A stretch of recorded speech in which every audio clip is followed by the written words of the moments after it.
Need to fix Thread verification code not received? Then you're on the right video. Today I'll be showing you the step-by-step process on how you can easily fix this issue.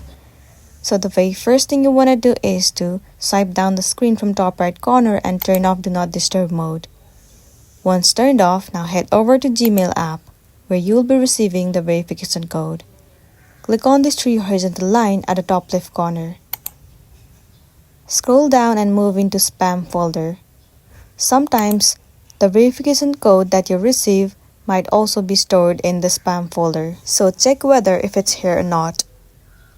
After that, what you need to do is try restarting your device. Tap and hold the assistive touch and click on Restart. After that, move into Thread app. Once open, try sending the verification code again.